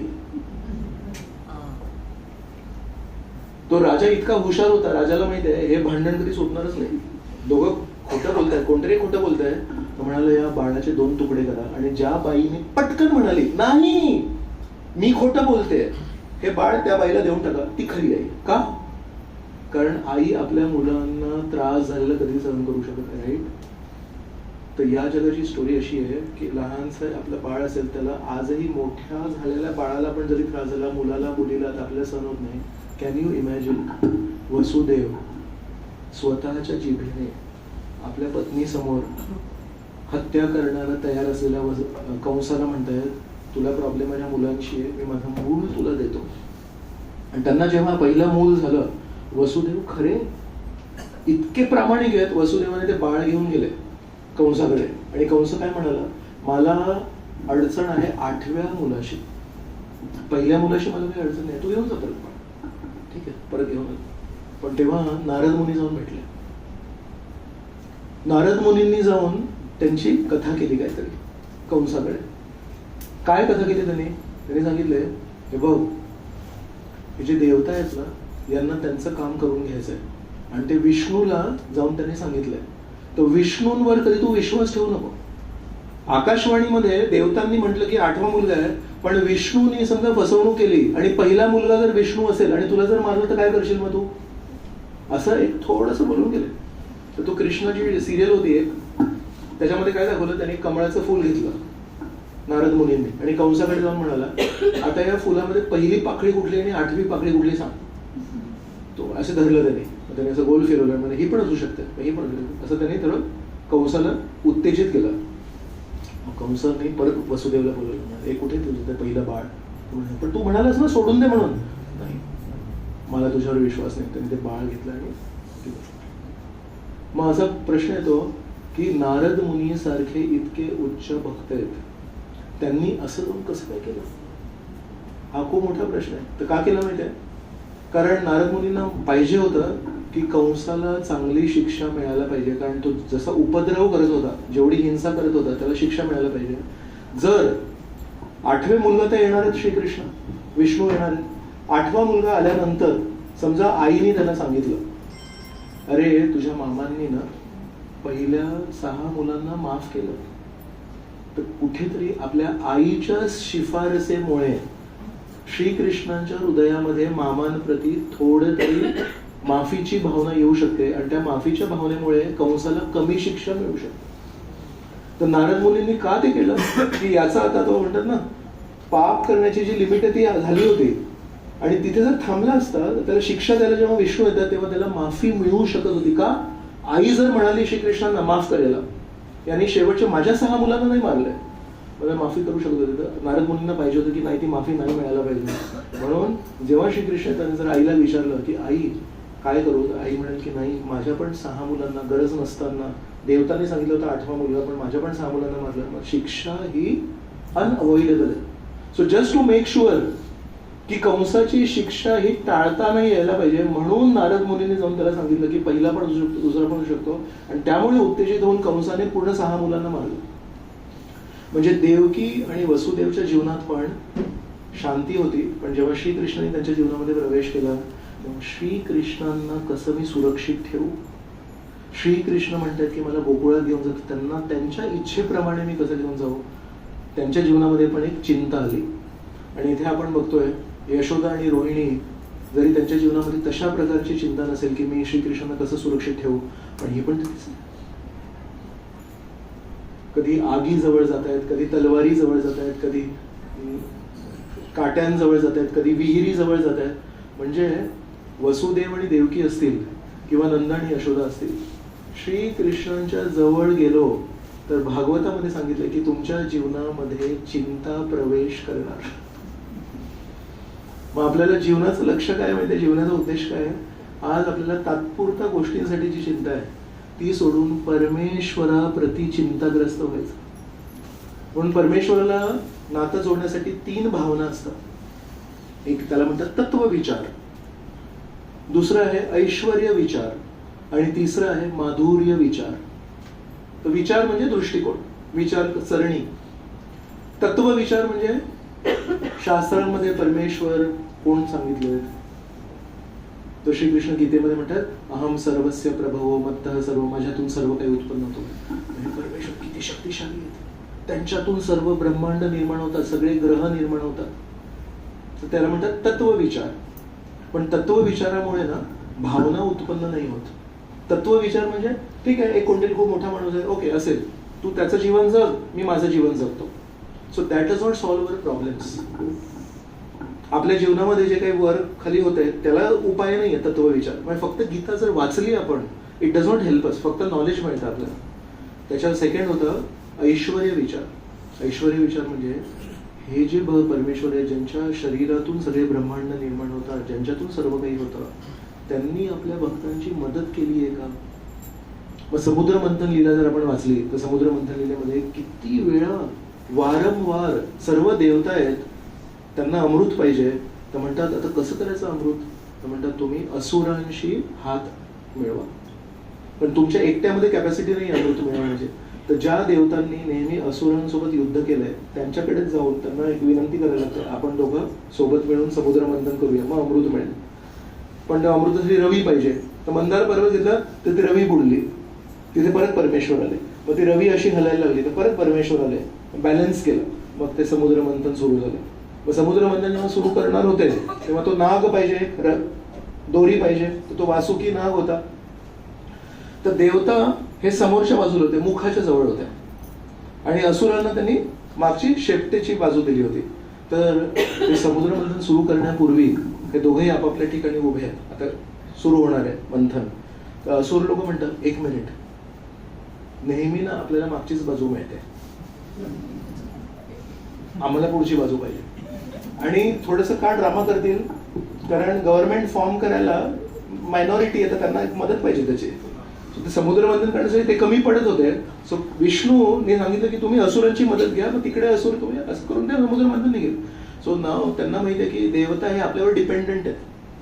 चलो condition, finance ministry, home ministry, defence ministry, education ministry हे आमच्याकडे, बाकी सगळ्या मिनिस्ट्री तुम्ही घ्या. सो असुर म्हणतात आम्ही मागे नाही राहणार, आम्हाला मुखाची बाजू पाहिजे आणि तुम्हीच असे शेपटीच्या बाजूला. तर विष्णूकडे बघतात. तुम्ही म्हणताय ना, तुम्ही म्हणाल ते बरोबर. So generally who will like to be शेपटीच्या बाजूला, पण देवता सगळे विष्णूनी म्हटले म्हणून शेपटीच्या बाजूला जातात आणि सगळे असुर एकदम असे कॉलर वर करत करत येतात, तोंडाकडे येतात आणि समुद्र मंथन चालू होतं. मग काय होतं, तो असो विषारी नाग वासुकी. तर जेव्हा त्याचे हाल होत आहेत, त्याला रश्शी सारखं वापरतात, त्याचं पूर्ण शरीरावर असे सगळे कट होत आहेत, तो बिचारा त्रास होतो त्याला. तर मुखातून सगळं विष बाहेर पडतं आणि मुखातून सगळी अग्नी बाहेर पडते आणि ती कोणाला लागते, असुरांना. त्यांना गप गुमानती जागा दिली होती शेपटीकडली, तर तिथून त्यांनी ड्रामा केला, इकडे आले आणि आता कसं म्हणणार, कारण त्यांनीच मागून घेतली तो पोर्टफोलिओ, ती मिनिस्ट्री तेच मागून घेतील. मग तिथे जे अडचण येते ती चुपचाप करायला लागेल. मग देवतांकडे बघतात, तेव्हा देवता म्हणतात बरं झालं ऐकलं. म्हणून कधी कधी परमेश्वर म्हणतात शेपटीकडे जा. आपण ते अपमान नाही मानायला पाहिजे. आपण कधी हा नाही, मला का शेपूट, मी तर परमेश्वराचा भक्त आहे. परमेश्वराचा भक्त म्हणजे हा नाही की शेपटीकडे जातो, आणि परमेश्वराचा भक्त हे नाही की मुखाकडे जातो. परमेश्वराचा भक्त म्हणजे परमेश्वराचा ऐकतो. सो असं अनेक वेळा परमेश्वराने त्या एका समुद्र मंथन लीलेमध्ये देवतांना इतक्यांदा मदत केली, इतक्या ते समुद्र मंथनाचं जे श्रेय आहे ते देवतांना आणि असुरांना जातं. त्यांनी समुद्र मंथन केलं. Actually if you read that story, the whole credit goes to Vishnu. आणि ते सगळं आलं, अमृत आलं, मग काय झालं, ते राक्षसांनी चोरलं. आणि ते त्यांना वाटणार होते, म्हणजे अरे एवढं सगळं केलं यांच्यासाठी, कूर्म अवतार, अजित अवतार, आणि यांना शेपटीकडे पाठवलं सगळं, हे कळून ते सांभाळू नाही शकले, अमृत पडून गेले. म्हणजे आता काय करायचं, मग परत त्यांनी मदत केली. ठीक आहे, मी काळजी करू नको, मी येतो. मोहिनी रूप घेऊन आले, त्यांना मूर्ख बनवलं आणि देवतांना ते अमृत. So from start to end if you see, it is only Vishnu Vishnu Vishnu. हे फक्त प्यादे होते. जसं अर्जुन हा प्यादा आहे, पण ऍक्च्युली युद्ध कोणी लढलं, श्रीकृष्णाने लढलं. मग हा ऐश्वर्य विचार झाला.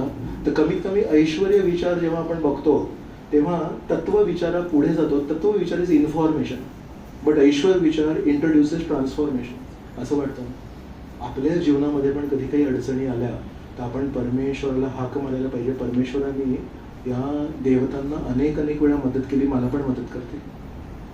तर कमीत कमी आदराची भावना आणि मदत मागायची भावना, स्वतःचं भलं करून घेण्याची भावना निर्माण होते ऐश्वर्य विचारातून. आणि तिसरा विचार आहे माधुर्य विचार.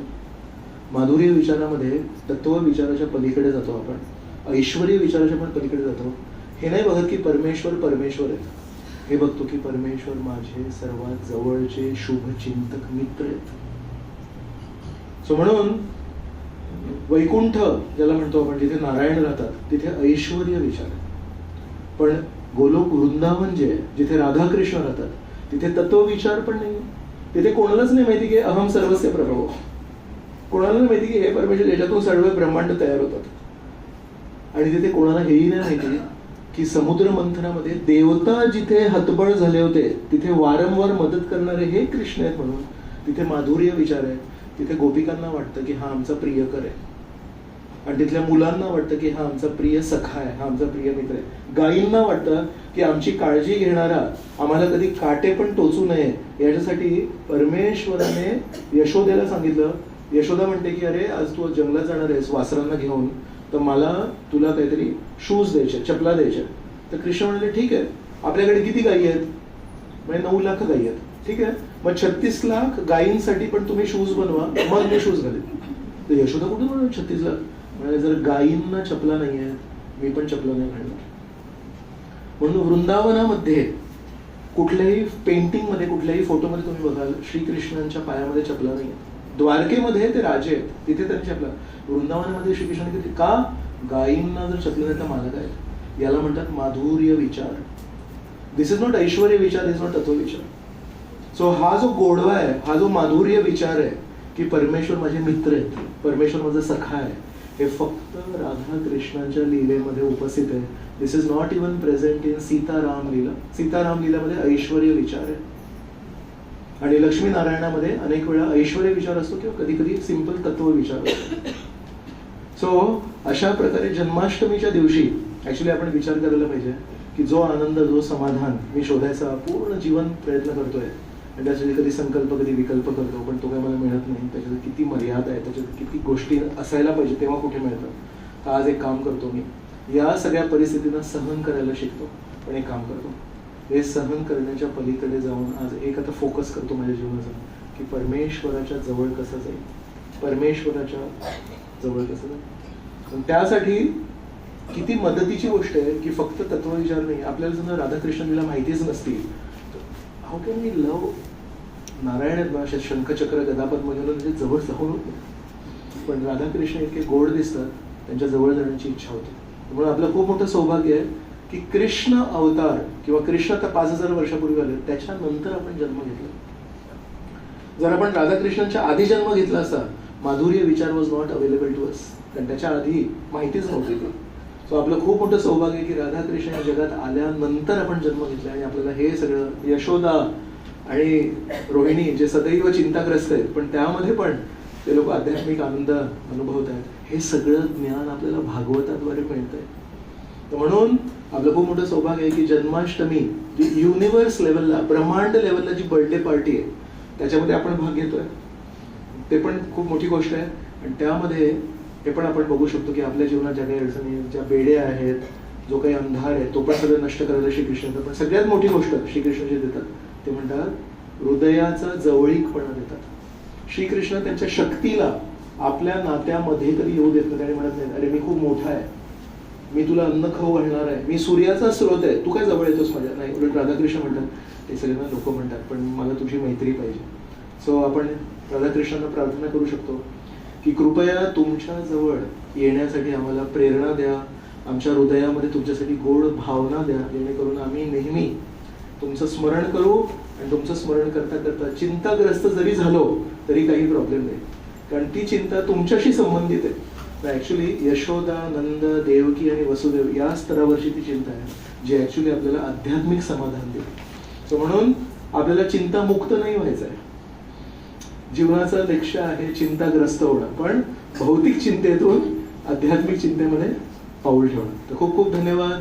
जय श्री कृष्ण जन्माष्टमी की जय. जय श्री प्रभुपाद की जय. अनंत कोटी वैष्णव वृंद की जय. जय निताय गौर प्रेमानंदे हरि ओम.